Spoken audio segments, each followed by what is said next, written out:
A lo largo de la historia han habido muchas decisiones, por lo menos cuestionables. Una de las cuales es comprar pan para vender pudín de pan. Bueno, muchas veces, o muchas personas, o tal vez algunas personas no entiendan directamente a lo que me refiero. Imagínate comprar pan fresco, dejar que se repose y como no se vendió y como no lo gastaste, entonces toca hacer pudín de pan o torta de pan, una torta oscura o gris clara de pan viejo, de pan duro. Lo más raro es que a veces haces eso, lo pones en el mostrador y se vende más que el pan. Es muy raro, pero he asistido a modificaciones de ese tipo.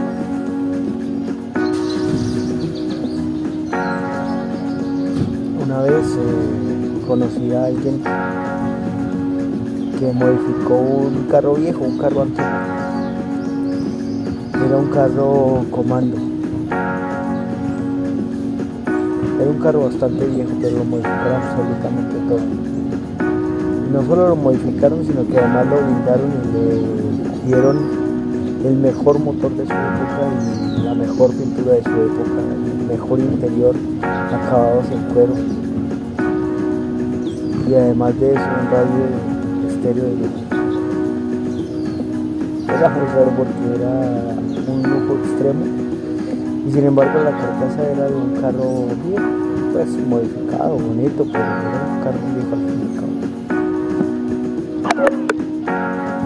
Ese carro cambió de mano muchas veces y siempre costando cada vez más, a pesar de que había pasado el tiempo y el estéreo ya no era de lujo, la pintura ya no era de lo último y la cojinería de cuero no era lo más usado. Ni siquiera blindar un carro, porque pues, si no eres una persona políticamente expuesta o que tenga enemigos, pues no deberías tener. Tiempo después yo mismo modifiqué una motocicleta, que era una motocicleta Sport, a la cual le diseñé un chasis o un chasis tubular tipo Ducati. A la gente le gustó mucho, tanto que terminé vendiéndola por más de lo que la había comprado.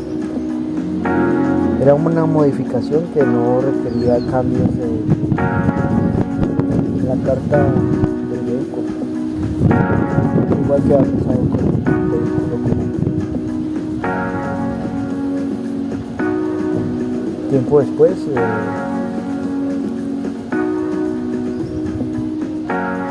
ayudé a modificar un vehículo Land Rover, un Land Rover modelo 68 tal vez.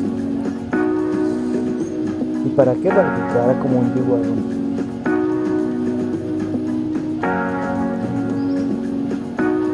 Como muchos entenderán, las modificaciones no eran demasiadas, pero existían. Tocaba cambiar todo el panel frontal, cambiar las luces, bumpers.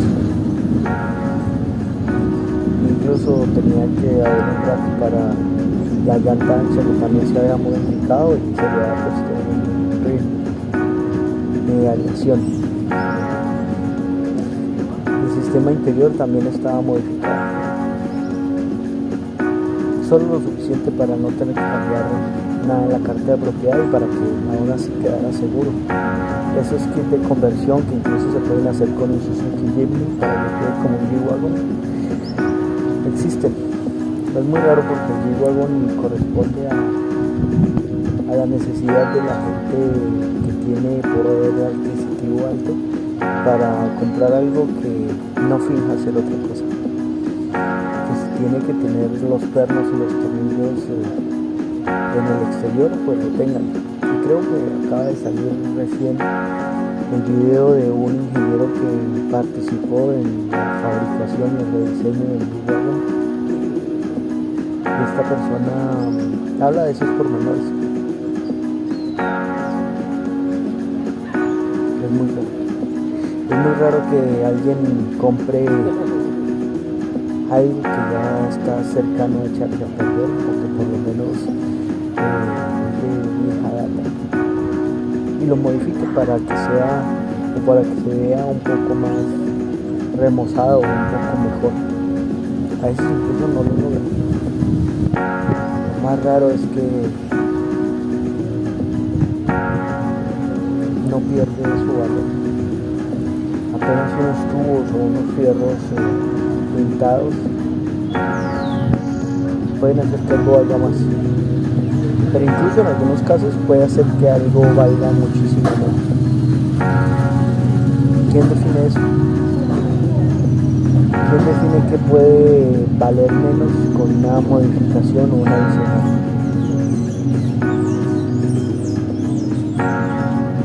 A veces incluso para llegar a esas modificaciones que sí sirven, la gente tiene que pasar por modificaciones que no sirvieron, que no tenían sentido y que tocó desechar.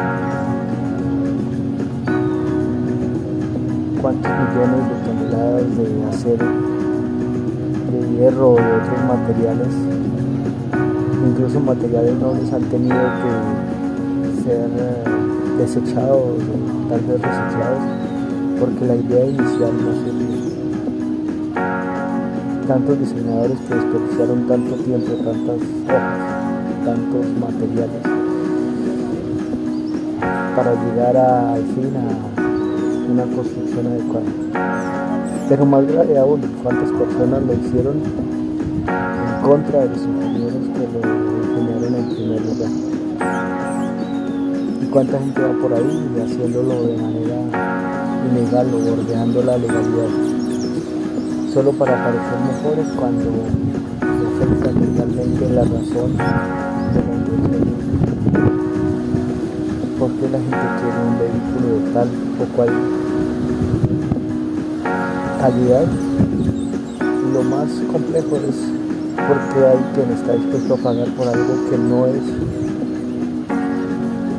lo tradicional o que no es lo que se construyó en primer lugar. ¿Cuánta gente vive en ese limbo entre la funcionalidad y la apariencia, entre aparentar cosas que no somos y dejar a un lado lo funcional, estrictamente funcional?